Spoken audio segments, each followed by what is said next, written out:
मेरी आज तक एक बात समझ नहीं आई, जिस बात को लेके मैं हर किसी से बहुत ज़्यादा परेशान रही और रहती हूँ, शायद रहूँगी भी, मुझे जब तक इस बात का समाधान नहीं मिलेगा कि जब हम किसी को जानते नहीं है, पहचानते नहीं है, जब हमारा आमना-सामना नहीं हुआ, तो हम किसी को देखकर कैसे जज कर लेते हैं कि ये बंदा इस काम में परफेक्ट नहीं होगा या ये बंदा ये काम नहीं कर पाएगा या इस बंदे को ये काम नहीं आएगा।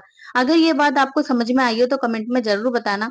जैसे शादी से पहले हर लड़की होती है, जो मीडियम फैमिलीज़ की लड़की होती है, मैं उनकी बात कर रही हूँ। जो हाई-फाई होते हैं, वो तो उनके घर में तो मेड वगैरह चलते हैं। तो मैं मीडियम फैमिली से ही थी। तो मेरा क्या था, जैसे सब लड़की का शादी के लिए प्रपोज़ल आता है, वैसे मेरा भी आया था। जैसे सबका फ़ोटो जाता है, वैसे मेरा भी गया था। फ़ोटो जाने के बाद मैं 1 डेढ़ मीटर के बाल रखती थी, क्लासिकल म्यूज़िक से पढ़ रही थी, सलवार सूट में ही जाती थी। पर पता नहीं मेरे पापा जी को क्या लगा, मेरे ससुर जी को। मेरी सासू माँ ये बात बताती हैं कि एक बार तेरे पापा जी टीवी देखते-देखते ये बोले कि पता नहीं लड़की को खाना बनाना आता होगा, नहीं आता होगा। जबकि मैंने उन लोगों को बस ये बताया था कि मैं एमए करके बीएड कर रही हूँ। मतलब जो हमारा बायोडाटा गया था, जो हमारी मतलब जिनके थ्रू बात हुई थी, तो उन्होंने ये बताया था कि लड़की एमए करके बीएड कर रही है। मैं बीएड फर्स्ट ईयर में थी। तो पर मैंने ये नहीं बताया था कि मैंने कुकिंग का कोर्स कर रखा है, फर्स्ट डिवीज़न से है वो मेरा। उसके बाद प्लस मेरे पे होम साइंस भी थी, जो हमारे बीए में, जो हमारे ग्रेजुएशन में कंपल्सरी रहते हैं 2 सब्जेक्ट, एक मेरे पे क्लासिकल म्यूज़िक था, दूसरा था होम साइंस। अगर वो ना भी होता तो एक बात बताइए, मीडियम फैमिलीज़ की लड़की को खाना बनाना तो बहुत अच्छे से आता है। क्योंकि उनको पहले से ही सिखाया जाता है कि अगर तुम किसी पीएम या सीएम या अधिकारी के घर में भी जाओगी, पर तुम्हें अपने पति को खाना बना के तो खिलाना पड़ेगा। मुझे ऐसा लगता है कि मीडियम फैमिली में सबसे पहले यही बात सिखाई जाती है कि बेटा तुम्हें खाना बनाना आना चाहिए। 12th जैसे ही लड़की करती है, और मैं तो 12th से पहले ही खाना बनाना, ऐसे ही 4th, 5th, 6th में मान लीजिए, जब से मैंने होश संभाला तब से खाना बनाने लगी थी। क्योंकि मैं मीडियम फैमिली से थी, पापा बाहर प्राइवेट जॉब करते थे और मम्मी क्या करती थी, सिलाई करती थी, तो मम्मी को इतना टाइम नहीं मिल पाता कि प्रॉपर घर में भी ध्यान दें। तो पढ़ाई तो करती थी, पर पढ़ाई के साथ-साथ खाने में भी मम्मी की हेल्प करती थी। बल्कि पापा डाँटते थे कि तुम अभी इतनी छोटी है, ऐसे क्यों हेल्प कराते हो? तो मम्मी बोलती थी, "नहीं-नहीं, अभी से करेगी तो इसकी प्रैक्टिस अच्छी हो जाएगी, और अगर नहीं करेगी तो आगे चल के क्या तुम इसके साथ मेड भेजोगे? हमारी मीडियम फैमिलीज़ में इतना पैसा नहीं है कि हम मेड भेजें या फिर ससुराल वालों को पैसा दे के मुँह बंद करें। और नहीं भी करो तो लड़की को खाना बनाना तो अच्छे से सिखाया ही जाता है।" मैं शादी होके गई तो मेरी सास ने मुझको ये बात बताई, मैं इस बात को लेके बहुत ज़्यादा शॉक्ड थी। भाई मेरी अभी रसोई नहीं हुई थी, हमारे यहाँ 1 सवा महीने बाद रसोई कराई जाती है लड़की की। तो मेरे हस्बैंड बोले, मेरे हस्बैंड को खाने-पीने का बहुत शौक है, क्योंकि वो शुरू से बाहर रहे हैं जॉब की वजह से, तो मेस में सब तरीके का खाया है हर स्टेट का। तो उन्होंने अपने घर पे अचानक से बोला कि मुझे ना आज कोफ्ते खाने हैं, तो मेरी जेठानी जी को कोफ्ते बनाने आते नहीं थे। बोली मैंने तो कभी नहीं बनाए कोफ्ते। और मेरी सासू माँ बोली मुझे भी, तो मैंने बोला मेरी तो अभी रसोई नहीं हुई है, पर मुझे कोफ्ते बनाना आते हैं, आप कैसे भी कोफ्ते बनवा लो, चाहे तोरई के, चाहे लौकी के, चाहे बैंगन के। तो मेरे हस्बैंड बोले कि मुझे तो लौकी के कोफ्ते खाने का मन है। मैंने कहा ठीक है, मैं कोफ्ते बना देती हूँ। ऐसा करूँगी, मैं तवा नहीं सेकूँगी, कढ़ाई में तो बना सकते हैं, क्योंकि कढ़ाई तो पूछती है ना बहू की। अब जो मेरी फर्स्ट रसोई ही मान लो, हमारा गृह प्रवेश हो गया था, लेकिन हमारी फर्स्ट रसोई नहीं हुई थी। तो उसके लिए मैंने क्या करा कि कोफ्ते बनाए। मैंने कहा कढ़ाई में ही तो जो कुछ बनेगा, वैसे मीठा बनाते हैं, पर मैं ऐसा करती हूँ, इनका मन है, ये बाहर, मेरे हस्बैंड बाहर रहते थे, कभी-कभी आना होता था। तो मैंने कहा ऐसा करती हूँ, मैं कोफ्ते बनाती थी। अब जो मैंने कोफ्ते बनाए, सारे के सारे शॉक्ड रह गए कि मतलब ये बहू इतना अच्छा खाना बना लेती है। उसके बाद फिर मेरे हस्बैंड एक दिन आए तो बोले छोले भटूरे खाना है, अपनी भाभी को बोले सामने से, "भाभी आप मत बनाना, प्रिंसी बना लेगी।" उनको थोड़ा बुरा भी लगा, वो मतलब छोटे ही हैं काफ़ी, 14-15 साल। तो वो बोले भी कि तेरे को थप्पड़ मारूँगी, अब तक तो तू मेरे हाथ का खाता था, आज से तेरी वाइफ आ गई तो तू मुझे सामने से ऐसा बोल रहा है। तो मैं ये कहना चाहती हूँ कि मेरी एक बात आज तक ये समझ नहीं आई कि जो किसी को जानते नहीं हो, पहचानते नहीं हो, आप लोग कैसे जज कर लेते हो? हमारे समाज में ज़्यादातर, चलो अगर ये बात मान भी लेते हैं कि ज़्यादा फैशनेबल लड़कियाँ हैं, तो क्या फैशनेबल लड़कियों को खाना बनाना नहीं आता?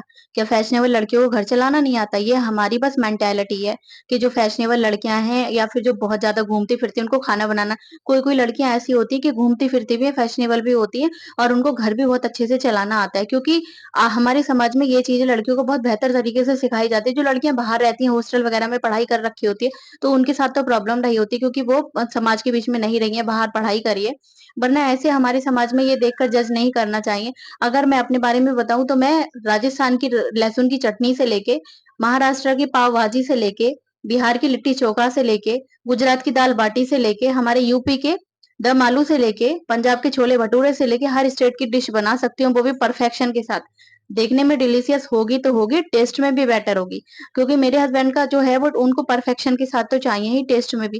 पहले भी मम्मी ने बचपन से ही सारे काम सिखाए थे, क्योंकि मेरे पापा को भी बहुत शौक था, जैसे मेरे हस्बैंड को खाने का शौक है। और सच बताऊँ तो मैंने 2009 से लेके 12 तक कुकिंग का जब कोर्स किया था, तो उस टाइम मंचूरियन वगैरह का इतना क्रेज़ नहीं था। तो मंचूरियन वगैरह नहीं आते थे, लेकिन जब शादी हुई तो हस्बैंड ने डिमांड लगाई कि मुझे मंचूरियन खाना है, सोया चिली चंक्स खाना है। वो भी मैं अच्छे तरीके से बनाना सीख गई, क्योंकि हमारे लिए रेसिपी बुक वगैरह तो मिली ही थी, तो मैंने सोचा कि हाँ, इस चीज़ का ट्रेंड है, क्रेज़ है, तो बनाना चाहिए। तो बस मैं यही कहना चाहूँगी कि हर लड़की अपने में बेहतर है, बस ये है कि लड़कियों को थोड़ा तराशने की ज़रूरत होती है, उन्हें समझने की ज़रूरत होती है। अगर नहीं आता तो आप उनसे समझने की कोशिश कीजिए कि तुमको आता है, नहीं आता, पर किसी भी लड़की को देखकर जज मत कीजिए अगर वो फैशनेबल है। अगर कोई भी लड़की वेस्टर्न कल्चर फॉलो करती है या फिर वेस्टर्न ड्रेसेस पहनती है तो इसका मतलब ये नहीं कि वो इंडियन इंडियन कल्चर से परे है, उसको इंडियन कल्चर के बारे में कुछ नहीं पता। हर लड़की को सब कुछ पता होता है। बस ये है कि लड़कियों को जब लड़कियों के आत्मसम्मान पे बात आती है ना, तो मुझे ऐसा लगता है अगर मेरे आत्मसम्मान पे बात आई ना तो मैं हस्बैंड क्या मैं सारे ज़माने से लड़ जाऊँ, क्योंकि हमारे माँ-बाप ने हमें मीडियम फैमिलीज़ की जो लड़की होती है, हमारे लिए पढ़ने से लेके घर चलाने से लेके अपने हक के लड़ने के लिए तक सिखाया होता है, कि अगर तुम्हारे हक की बात आए या तुम्हारे आत्मसम्मान की बात आए तो अपने हक के लिए लड़ जाओ।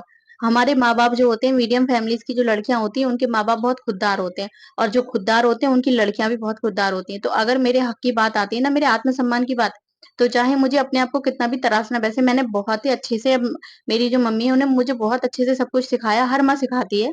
मैं यही कहना चाहूँगी हर मेरी मीडियम फैमिलीज़ की जितनी बहनें हैं सबको अच्छे से सिखाती हैं। पर जब मेरे आत्मसम्मान की बात आती है या मेरी सेल्फ रिस्पेक्ट की बात आती है, तो मैं कितनी भी बेटर हूँ और मुझे लगे कि ये चीज़ मुझे सीखनी है और सामने वाले बंदे को ये दिखाना है करके कि मैं ये कर सकती हूँ, तो मैं बिल्कुल भी पीछे नहीं हटती, क्योंकि जहाँ आत्मसम्मान की बात आए ना तो मैं यही कहूँगी कि भिड़ जाओ और खुद को बेहतर करके दिखाओ कि तुम जैसा सोच रहे थे हम उससे भी ज़्यादा बेहतर हैं। आज मैं बना रही थी लहसुन की चटनी, जो कि राजस्थान की लहसुन की चटनी बहुत ज़्यादा फ़ेमस है। वैसे हमारे यूपी में भी खाई जाती है, गर्मियों में तो ख़ासकर खाई जाती है, क्योंकि हरा धनिया वग़ैरह की तो नहीं, लहसुन की चटनी बहुत ज़्यादा अच्छी लगती है। और फिर मेरे आज कुछ बनाने का मन नहीं था, मैंने सोचा आज ऐसा करते हैं ऊट-पटांग चीज़ बनाते हैं। मैंने आज बनाई दही तिकारी और मैंने शिमला मिर्च की सब्ज़ी बनाई थी शाम को, वो मेरे पास रखी हुई थी। और फिर मैंने सोचा ऐसा करती हूँ देशी घी में जो लबालब बनती है ना राजस्थान में, वो चटनी बनाती हूँ। तो मैंने हस्बैंड के लिए तो गेहूँ की रोटी बनाई, 3 रोटियाँ हस्बैंड को गेहूँ की बनाई, वो गेहूँ की कम पसंद। और अगर मैं अपनी बताऊँ तो मुझे मिलेट वगैरह की रोटियाँ पसंद आती हैं, जैसे ज्वारी है, बाजरा है, रागी है, इन चीज़ों की।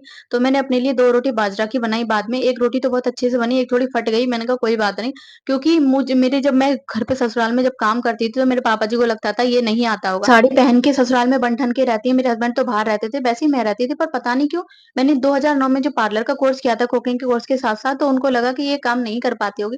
तो मैं जब पालक के साथ में मुझे जो पालक की जो हरी सब्जियाँ बनती हैं, उनके साथ में मुझे बाजरा वगैरह की रोटी पसंद है, मक्का, ज्वारी, बाजरा की।